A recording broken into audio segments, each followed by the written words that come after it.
So today, what I'm going to be talking about is just how do you plan to put yourself in a position for growth, startups and businesses who essentially have just entered kind of or preparing to enter a growth phase.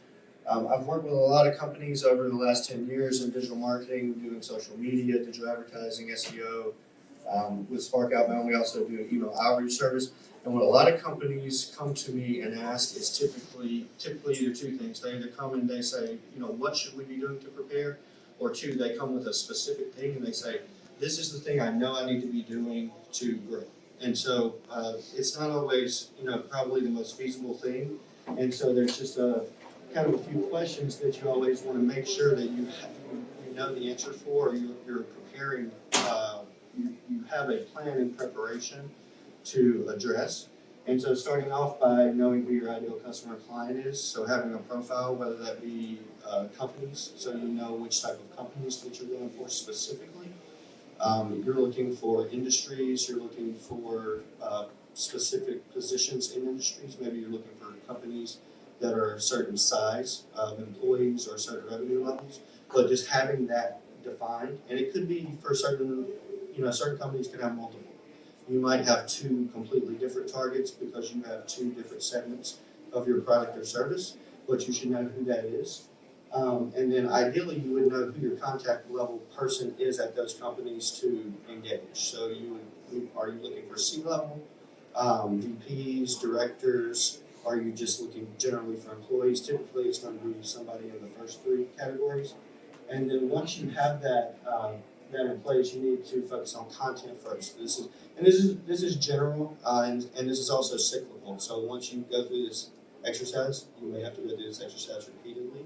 It may change. You may go through this one time and realize, we made an error on the ideal customer, and you might have to take a step back and redo it. Once you kind of get your basic content in place, then you need to start, in my opinion, looking, especially if you're in B2B, you need to start looking into sales efforts. How can we directly reach our prospects? Then once you have the content in place, you have some customers, you have messaging and an approach down that resonates, you can easily acquire customers. I recommend then moving into advertising. And lastly, once you know for sure your processes, then moving to automation. I know automation is a big buzzword now, but typically you want to be very certain before you start building out automation programs. So I do have a few kind of free tools or tools that I recommend throughout the program. This is the first one. And so how do you know what content to create? You want to do keyword research. And this is a free tool Uber suggests. It's put out by a person named Neil Patel. He's an SEO expert, digital ad expert. And so what we would use this tool for is, number one, it analyzes your website, and then once you know your competitors, you can analyze their websites and you can understand where you are as far as where you rank, how your content sits compared to competitors. You can also get the behind the scenes of what their successful content looks like, how that content is potentially driving them business.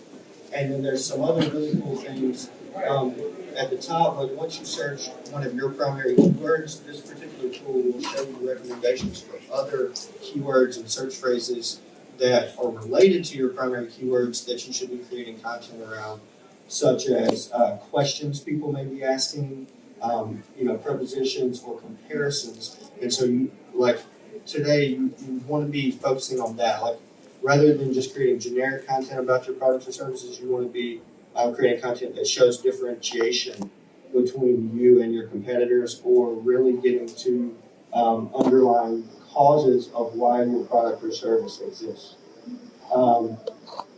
Starting on your website, you want to make sure your website includes these 5 elements. This is a screenshot of the top of our homepage. We have a very minimalist view, and it's just very direct. But you want your website to obviously show who you are, what you do. Service and products, explanation of how it works, what it is, why, what are the benefits of your product or service. You definitely want to have your contact information front and center. You want to have forms and the ability. You want your website set up in a way where it's easy to convert. So you want people to be able to contact you one way or the other, whichever is their preferred method. as easy as possible. So just in this, we have 2 scheduled consultation buttons. So right away, that's our main call to action. We want people to schedule a consultation call. So we make that right away accessible.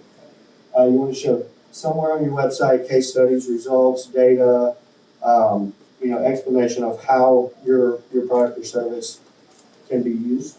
And then landing pages, if you are getting into the advertising portion, you want to be using specific landing pages which are addressing whatever that person came to your site looking for.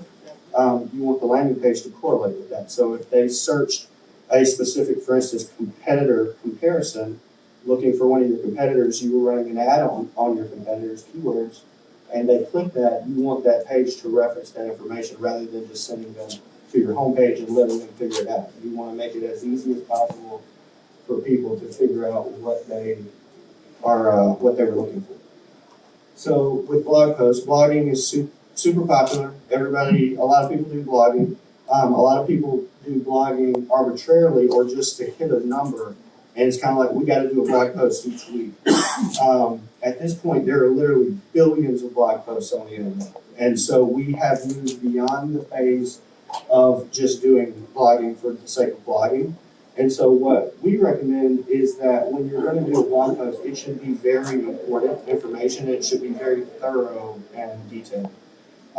Mostly now we're saying, typically we hold to this typically, 1,000 words or more. And if you don't have that much to say about a topic, maybe it's not worth it, or maybe combine it with a couple of other topics and make it into a more of a broader piece of information. Definitely focusing on the quality over the quantity. Back to the keyword research, focusing on answering questions. People are starting to voice search more and more. And so just thinking about positioning content that would answer a question if somebody's asked a question to their phone. And so then that way you can theoretically become an option for that search. And you're definitely using blogging to demonstrate expertise now more than just creating content. Videos, it's really important right now. There's video on YouTube, Facebook, Instagram, everywhere is a huge part of the equation now. What we would say is you don't have to necessarily. So professional video is awesome, and it can definitely sell products and services. But if you don't necessarily have it in your budget, there's ways that you can do things. You can do YouTube Live just with your phone. You can do Facebook Live. You can just record videos and post them just with your phone. It doesn't have to be the highest quality, but you should integrate it in some way or another. For us, one of the biggest ways we integrate it is we do sales calls and client calls almost exclusively on video call. So even stuff like that where you're able to make that personal connection more. We're a service provider, so the relationship is important. So we make that personal connection through that. And then just as you're creating your main videos, just focus on your brand. Make sure that you're getting your brand through over and over. And so there's a couple tools that we use, or specifically in video we use. What it allows you to do is, like, if you record a video on your cell phone, you can take that video and just kind of upload it into InVideo's platform, and then you can quickly make that for a YouTube format, a Facebook format, and you can add subtitles, you can add blocks of text. So just as somebody's scrolling through their Instagram feed, they, without even having to literally listen to your video, they read what the video is about, and it can make them pause. And if it's interesting to them, they'll ingest the information. It does have a fee. Adobe Spark, I think, does some similar things, and it's they have a free version of that, so you can test that kind of stuff out. For social media is a huge part for a lot of businesses. For us, this is really how I would, for most businesses, recommend viewing social media in the beginning. Number one, you don't have to be on every platform. Just choose a couple platforms, focus on them, do something on those platforms.